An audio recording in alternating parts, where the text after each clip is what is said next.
Alright, what's up folks? So, figured I'd do a different video. I just want to talk, I guess, through the camera. And if anybody wants to watch and listen, then whatever. If nobody wants to watch and listen, then, well, I don't really give a crap. But, squirming around. Last night I went to Dallas to see Paramore play. I just made a one-day trip. I left at 1. I got back. I left at 1 in the afternoon, got back at 4 in the morning. So it was just basically a one-day trip. But while I was down there, so I went saw the show. I went to a 7-Eleven, got a Slurpee, and I wanted to go to In-N-Out Burger because I've heard so much about it. So I was able to do that, and that was cool. All right, so it got me thinking about my youth and my mortality, as disturbing as it is, the whole trip, cause well, it got me thinking about how when I was in high school, bands would come in the area. They wouldn't even necessarily come into town; they just come in the area. And I would drive, 2 hours to Oklahoma City, 3 hours to Springfield, Missouri, 4 hours to Little Rock. I even went to Dallas a few times. I would drive all over the place to see these bands.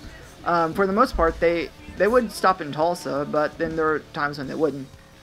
And so they didn't stop at Tulsa. I'd go to the next closest place. But pretty much from when I was 17 to about 22, I guess? Yeah. From about 17 to 22, I was just a concert junkie. I would just go to anyone I could find. Well, I guess 23. Yeah, 17 and 23, because I was in San Antonio in 23.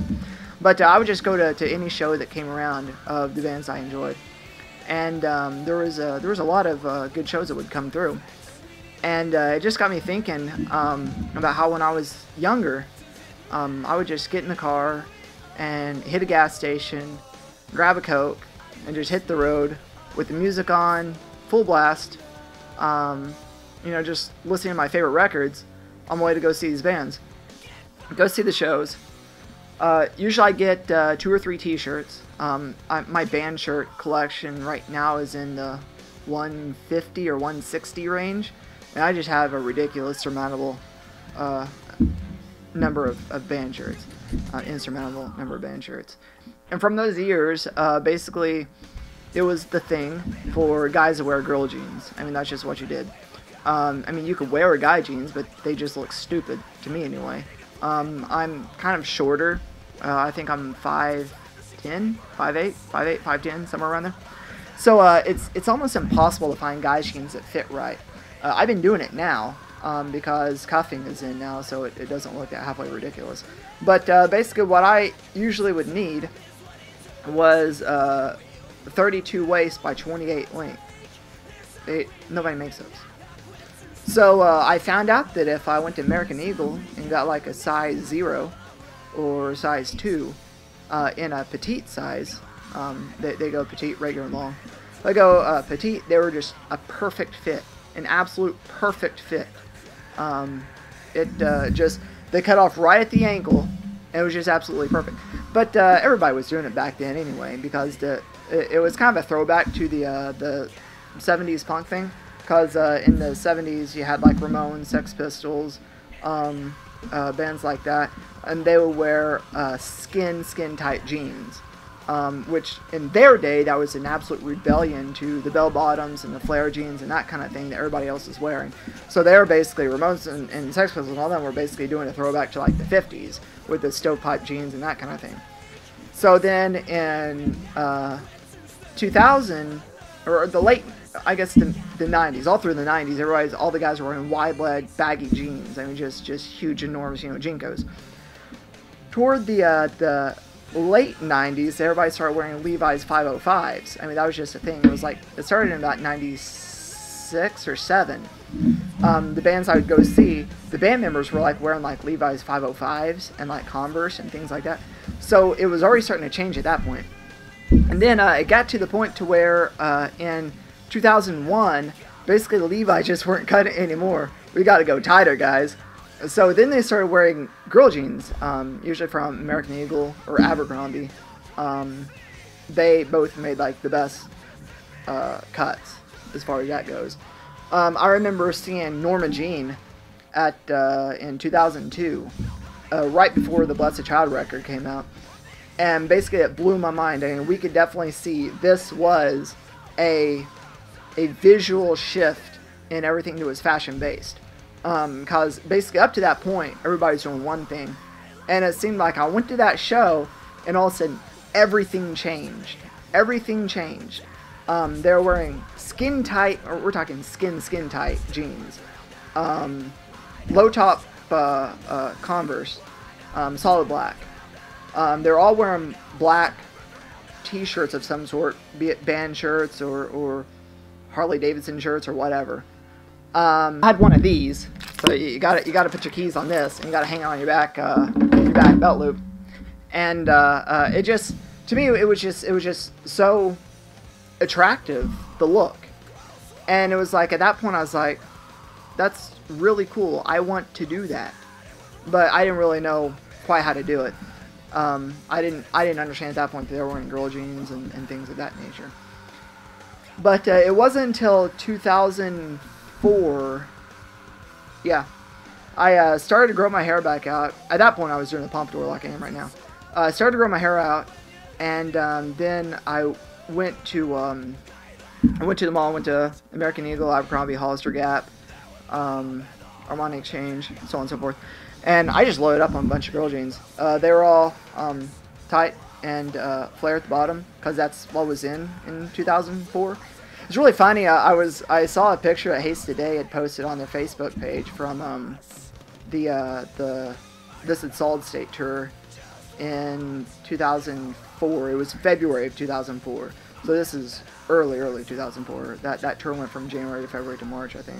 It was so funny because it was Haste Today, Norma Jean, Beloved, Under Oath, one more band. There was 5. I can't remember who the other one was.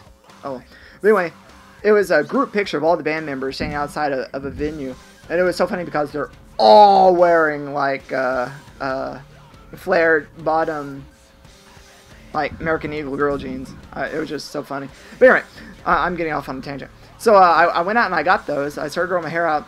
And then it was right about that point that the My Chemical Romance scene was blowing up. So I started doing eyeliner. And looking back on it, I mean, like all the way through high school, I was basically nobody. I mean, I could have walked in with a gun, blown my brains out, and my body would still be in the hallway right now because nobody would have noticed. And looking back on that, it's like it took me all those years to try to finally find something that worked, and it worked out really well. And I got that look down really, really well. And again, I'm not saying that to pat myself on the back. I'm just saying that, you know, I've tried different things and, you know, kind of whatever as far as just trying to pull off an image or a look. And it's just like the MySpace Kid scene look. Basically, I was able to get that to a T, down to a T. And I really enjoyed that look. But the problem was, it had an expiration date on it. You know, like, I'm in my 30s now. I can't be walking around with long hair and eyeliner and stuff like that. Because, well, number one, it's no longer in. So, I would look like an idiot. Number two, I'm not in a band. If I was in a band, I could pull it off. Because then you could just be like, I'm in a band, it's my image. Anyway, so this whole entire night, I just started get to thinking about how everything was so much cooler back in the day. I'll be honest. I'll go and say my life was cooler back in the day. It seemed like everything kind of just worked out better. Now, the thing that frustrates me is like, okay, I'm in my early 30s now, and I'm totally just like wasting my life away, basically. You know, I just started getting everything on track a year ago, year and a half ago, whatever. It's like if I had done this when I was 18 or 19, you know, there's no telling where I'd be right now. I could be in a house, who knows? But I'm still in an apartment. Because, I mean, it just took this long for me to figure out, A, what I want to do with my life, B, how I'm going to go about doing that. And so it's just, I had to get A and B done before I could start C with actually doing it. But it just got me thinking, and it's like, yeah, everybody talks about how, oh, we have things so good now. Everything's so great. We got technology. There's more music at our fingertips than anything we could surpass or anything that we could think of. You know, it's like we got the PlayStation 4, the Xbox One. we couldn't dream of having those types of machines in our house, 15 years ago. 15 years ago, we had the PlayStation 2, that piece of crap. But, I don't know, it's just things like that. And then it got me to thinking about how it's been so long since I've been able to do something like that for myself. Tori wasn't with me, because she didn't like Paramore, so I just went by myself. And it's just like, I decided for kicks and giggles, I would just kind of listen to a bunch of music that I listened to from 2003 to 2005 when I was doing that. And it was the nostalgia was so palpable and thick, I can't even put it into words. And just, I don't know, it just kind of bummed me out for a moment, because it's like, no matter what, we can't stop time from going forward. Today is one day from yesterday. I can't stop that. And it's like, not to sound like depressing or emo or whatever, it's just the fact of the matter is, I had a lot of good stuff going back then. But the older I get, the less I can hold on to that stuff. And the more time changes, the less I can hold on to that mentality, I guess you will. I'm not going to say stuff as in possessions. I meant stuff as in a way of thinking, a way of life, things like that. It's all superficial, I realize that. But, I don't know, and then it got me thinking about how pretty much everybody today is pretty stupid. And I mean that in a general basis, but like, okay, so back in the day when I was going to all these shows, you would get to the venue, you would get out, you would go inside, you would maybe talk to the band, look at the merchandise, talk to people. Usually you'd end up cutting up and acting a fool while the bands are setting up. The bands would come on stage, everybody would watch them. And that's pretty hard to believe. Everybody watched the band. I was kind of that weird AV club geek, and I would usually bring a camcorder and record a lot of the shows. That's why I post a lot of that stuff on YouTube, because I'm going through the archives and finally getting that out. And a lot of people want to see that stuff. But that's usually what I would do, is that kind of thing. But so I was kind of the rare exception to the norm. But I don't know if I was before my time or what. I don't think so. But it's like, now you go to a show, and all it is just a sea of cell phones. And it's really weird. It kind of, it weirds me out. It really does. And it's like, okay, so I'm watching the band, and in front of me is a guy who's checking his Facebook. Next to them is somebody who's playing some Angry Birds or something like that on their phone. And there were some other people who are recording it in horizontal mode, recording the show, so it'll look stupid anyway, so no point in it. And then when they would do a ballad, everybody would turn on their flashlights on the phones and wave them back and forth, and it was just so weird to me. It was like, now don't get me wrong, the band did absolutely fantastic, and it was a fantastic show. It's just, I'm looking at the audience, the people who are around me, and just trying to think, man, how much things have changed in 10 years. 10 years ago, which is really weird, because, okay, so basically all this started shifting at about 2005. From 2005 to 1965, the show concert experience was about exactly the same. It was weird. I mean, you think about the Beatles.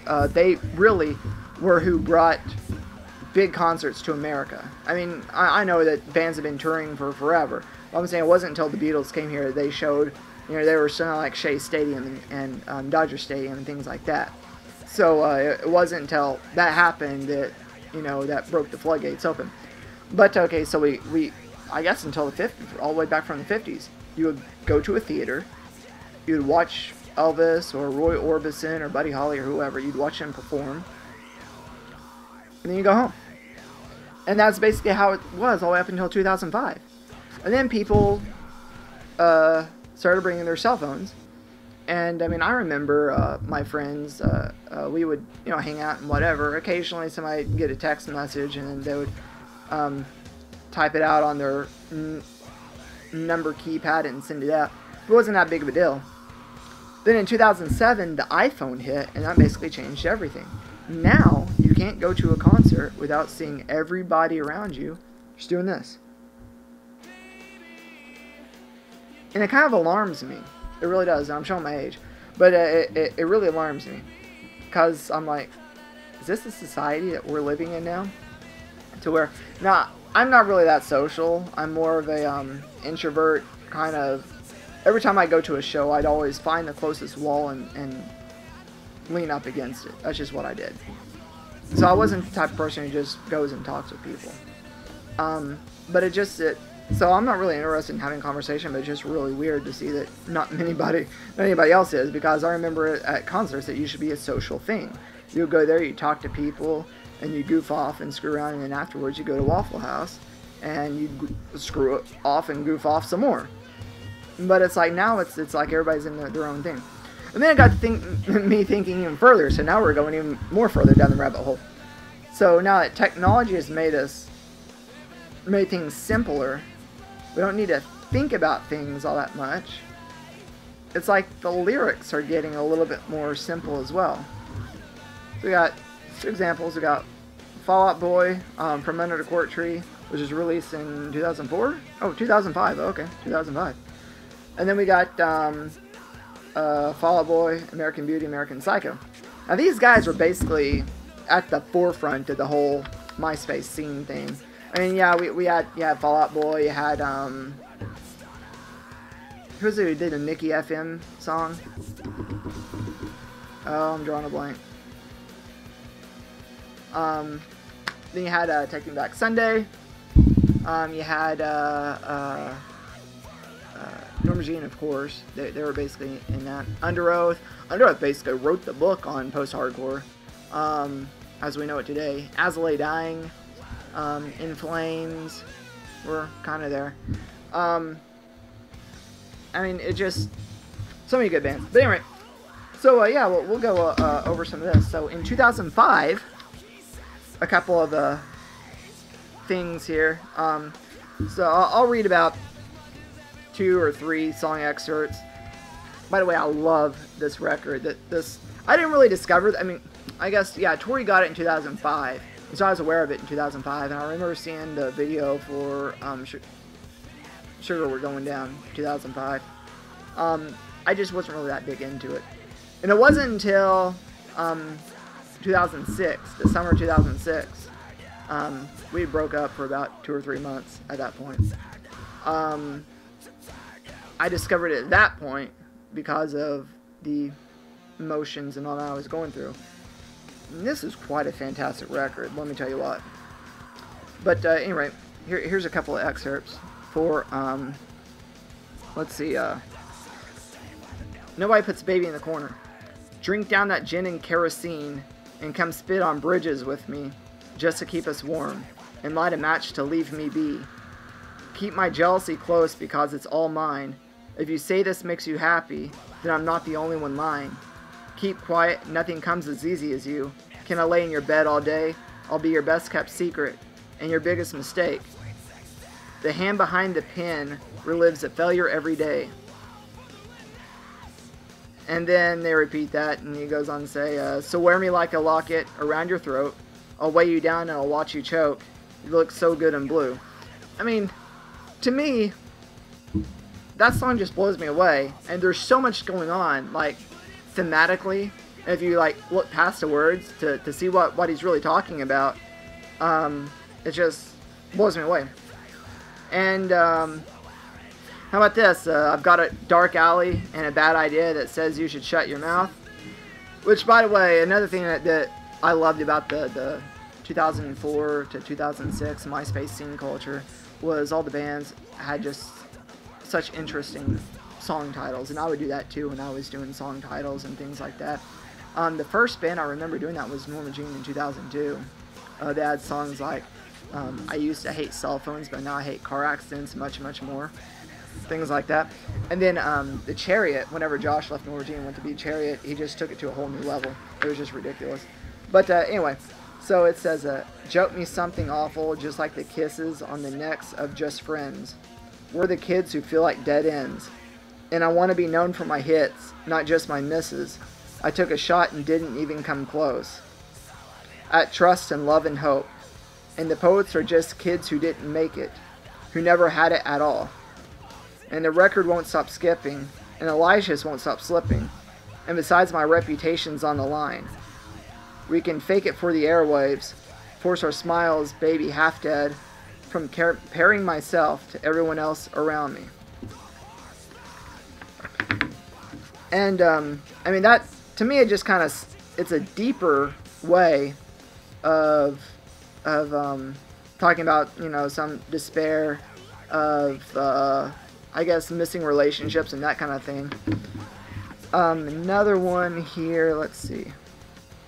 Okay, for, get busy living or get busy dying, do your part to save the scene and stop going to shows. Man, Pete Wentz was just brilliant. And that's another thing I'm thinking is he must not be writing all the songs on newer material because their two last albums just didn't have the same thing. But anyway, it says, this has been said so many times and I'm not sure it matters. We never stood a chance and I'm not sure if it matters. If you are the shores, I'm the waves begging for big moons. I'm mailing letters to addresses in a ghost town. I know this hurts. It was meant to. Your secret's out and the best part is it isn't even a good one. And it's mind over matter. This has been said so many times and I'm not sure if it matters. But it must be said again that all of us boys are just screaming into microphones for attention because we're just so bored. I never knew that you would pick it apart. Oh, I'm falling apart to songs about hips and hearts. And that just sends chills up my back thinking about it because it's so true. Whenever you write stuff, and especially on the caliber that Pete was writing, he would just, there was so much depth to it. And everybody would just pick it apart and they'd think that they, you know, read something into it when there really wasn't anything at all to read into it. But it's just, he had a really good way of telling stories, basically. So we got that. And then compare that with the new record, which just came out in 2015, so 10 years removed. The title track, American Beauty, American Psycho. She's an American beauty, and I'm American Psycho. I think I fell in love again. Maybe I just took too much cough medicine. And I'm the best, worst thing that isn't happened to you yet. You take the full truth, then you pour some out. And you can kill me, let God sort them out. Kill me all. I wish I dreamt in the shape of your mouth, but it's your thread count I really care about. Stay up till the lights go out. Stay up, stay woe. Take the full truth and pour some out. It just doesn't really, I don't know, have that thing. For centuries, some legends are told, some turn to dust or to gold, but you will remember me for centuries. Just one mistake is all it will take. Will go down in history. Remember me for centuries. Mummified my teenage dreams. No, it's nothing wrong with me. The kids are all wrong. The story's all off. Heavy metal broke my heart. Come on, and let me in. Bruises on your thighs, like my fingerprints. This is supposed to match. I don't know. It's just, to me, I just didn't really get much out of this. Maybe it's just nostalgia speaking, and that could possibly be it. I don't know. Or the song Uma Thurman. I can move mountains. I can work a miracle. I'll keep you like an oath. May nothing but death do us part. She wants to dance like I'm Uma Thurman. Bury me till I confess. She wants to dance like Uma Thurman. I can't get you out of my head. The stench of summer sex and CK eternity. Oh yes. Divide me down to the smallest I can be. Put your venom in me. The blood of the lamb is worth 2 lions, but here I am. I slept in last night's clothes. Well, that's kind of a cool line. I slept in last night's clothes. But I don't know. It's just, it kind of got me wondering, is the fact that technology is so rampant, And the things have changed so much that we as people, as human beings, are devolving into a less intelligent species. While editing this video, I was listening to, who is it, Yellowcard, their album, Ocean Avenue.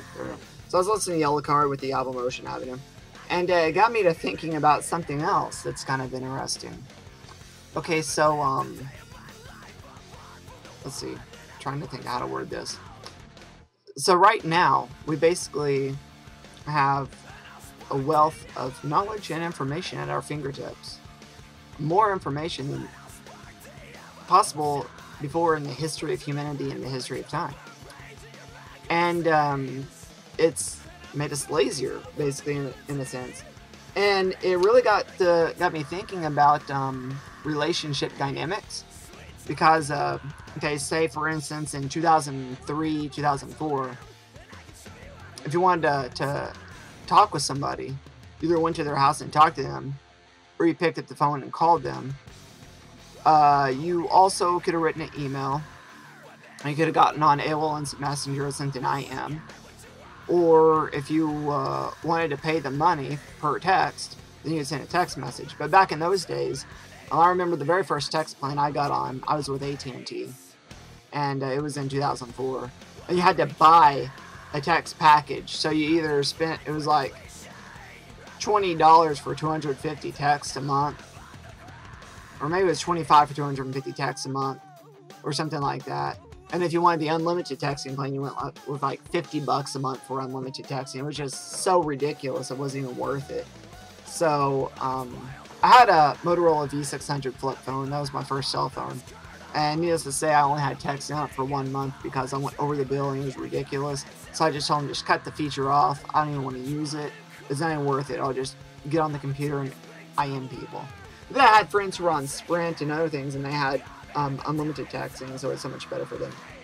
But at any rate, so after listening to these Yellowcard songs, it got me thinking about how back in the day, there was such a sense of longing for relationships, and I mean especially bands on tour. They would stop in Chicago, meet a girl, maybe hit it off, and then the next night they're playing in Milwaukee, and she's not with them. So you know that bands back in the day could write some really good songs about longing for relationships and longing for people, and it's just those experiences made for some great songs, and those songs translated right to my life because it's basically like MXPX stated, whenever I meet a special girl, she's always somewhere else in the world, from the Move the Bird Merchant song. And it was so true, because it's like, okay, in like the late 90s, I started meeting people on IRC. I was meeting all these cool and interesting girls, but they're always in Washington or New York or North Carolina or, you know, someplace like that. It was never anybody in my hometown because everybody in my hometown sucked. And so it's like I knew at an early age, if I'm going to find, you know, somebody really cool, I'm going to have to really branch out because nobody here is cool enough. And nowadays, though, it seems like nobody has that sense of longing because everybody's just a FaceTime away. It's like, yeah, my girlfriend's in LA and I'm in New York, I'm going to FaceTime her. Ooh. You know, there's no sense of longing. There's no sense of desire there because everything is immediately at our fingertips. It is. And it's just the most ridiculous thing ever. And I started going through some records now, and it's just like, it's just all fluff, basically. Like, when you look at Hawthorne Heights, what they're writing about, when you look at Yellowcard, what they're writing about, when you look at Fall Out Boy, what they're writing about, Under Oath, what they're writing about, and I'm just naming names off the top of my head that were rose to the top that basically any viewer who's watching this would be able to familiarize themselves with and know what I'm talking about. But it's like, you know, all those bands, they're writing about some really complex, deep issues of longing, of lonesomeness, of betrayal. You know, I mean, and everybody likes to joke and say, oh, you know, you're going to go slit your wrist, emo kid. But it wasn't like that, and I could see past all that because, I mean, you know, we all feel that. Well, I felt it anyway. Like, you know, with relationships, you know. And it wasn't, I don't even want to say so much girlfriends. I mean, just friendships. I mean, all those songs about girls and betrayal and all that, the like Chemical Romance or Fall Out Boy was writing, I could easily put that just in friendships. I mean, even guys I knew, you know, you could put them in those situations like that. But nowadays, it's just that's just not. It's just not. I don't want to say it's not possible, but it's really difficult to write a sense of longing like that. And I think that is something that's greatly missed nowadays. Everything is at everybody's control. Everybody's at everybody's fingertips. But we miss out on some of the more important human elements. But yeah, I just had to interject that little piece in because I completely just didn't realize that. And I mean, like, let's see here. Yellow Card, Miles Apart. Here's the lyrics. If I could, I would do all this again. Travel back in time with you to where all this began. We could hide inside ourselves and leave the world behind. Make believe there's something left to find. We'll be miles apart. I'll keep you deep inside. You're always in my heart. A new life to start. I may be leaving, but you're always in my heart. Now we've all grown up, gone on and moved away. Nothing I can do about it. Nothing I can say to bring us back to where we were when life was not this hard. Looking back, it all just seems so far away. I give it up for just one more day. Give it up for just one more day with you. And I understand that some people just reading that may think that he's talking about, oh, you know, we met this girl and blah, blah, blah. But, I mean, you know, I could easily translate that like in 2005, 4 or 5. Probably my closest friend from high school and moved away to Vegas. And a lot of the songs on this Yellow Card record really spoke to me about that. Because it's just, back in those days, you couldn't just Skype and get on Xbox Live and play games with each other. I guess you could get on Xbox Live and play games with each other, it's just I didn't have a gold subscription or internet or anything like that, so I didn't have any way to do it. But back in those days, it wasn't as rampant. Now everybody has internet, everybody has gold and all that, so, you know, whatever. But it just wasn't that simple. But it's things like that you just can't get nowadays because, as I said, these people are now at my fingertips. I can text them anytime I want. I can FaceTime them anytime I want. I can get on Google Hangout anytime I want.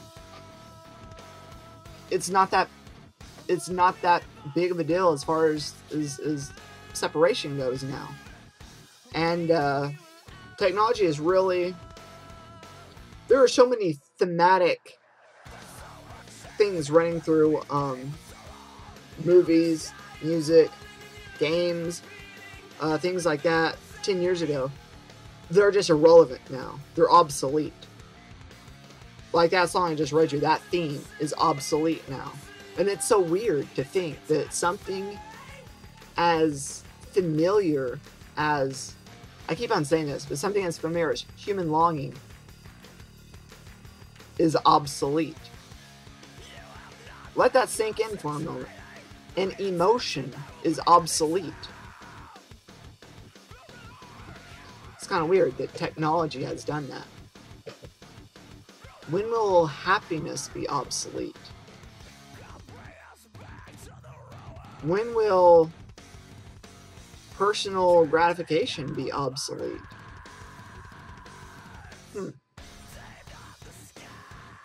That's something kind of deep to think about. I'm just hitting that right now. You know, this is coming live on the camera. I'm just hitting that.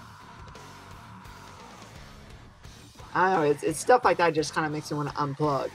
This internet thing, this technology thing, it's getting bigger than all of us.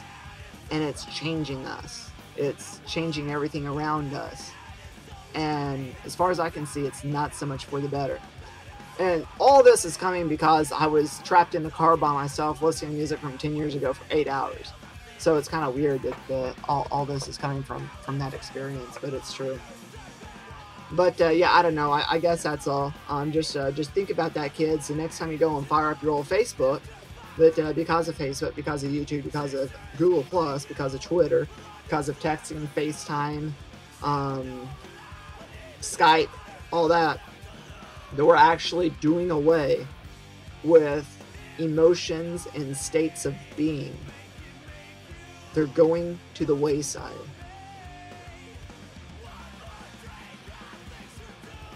But yeah, I don't know. It's just it got me thinking. Just some deep thoughts and whatnot about how are things going. You know, it's just I'm trying to age gracefully, but I'm having a hard time at it because I'm having a hard time trying to find something that that works. I don't know. It's like I still enjoy doing the same things, but I feel like there should be an expiration on some of that stuff. I mean, based on my age, I really should have like a 10-year-old child right now, but I don't. So it's just kind of weird to kind of think about, look at everybody else my age and their parents with careers, and I'm still living like I'm 20 years old. Maybe that's the thing. Maybe I should just stop worrying about it because I'm still living like I'm 20 years old. Just go out and be like I'm 20 years old. I don't know. But then the fact that I'm married, that kind of messes with everything in my head because I can't just go out and live like I'm 20 years old because I'm in a committed relationship. And I'm not saying anything like that just to try and think here, diminish it. I'm not trying to say that to diminish the relationship that we have because I'm happy and I'm satisfied with it. It's just, there's like two sides to me and they're both fighting with each other, you know. It's like I got the act my age side and I got the act like how I feel side, and they can't come to terms and agreement. And it wasn't until last night that was so freaking in my face, because here I'm doing something that I did when I was all the time 12 years ago, but I couldn't, you know, do like what I usually do, and after a show go hit on girls and go to the Waffle House and try to get phone numbers. So it's just kind of weird. But no, I don't know, it just got me thinking a lot about stuff, kind of just on a deeper level. But yeah, I was just to give an idea of what I was listening to. I was listening to His Legend I'm Hollywood, Dead Poetic New Medicines, As Lay Dying, their second record, I can't remember what it was called, which is a really good one. Listening to Haste Today, Pressure the Hinges, and Falling something. I can't remember what the name of their second record was. Something with falling something. Let's see, Fall Out Boy from Under the Court Tree. I listened to, I don't think who else. Every Time I Die. But, I don't know. And it just got me thinking a lot. So, yeah, there's that for what it's worth. I just wanted to gab at the camera. If anybody listens and watches, whatever. If not, I don't care. Just wanted to get off my chest. So, yeah.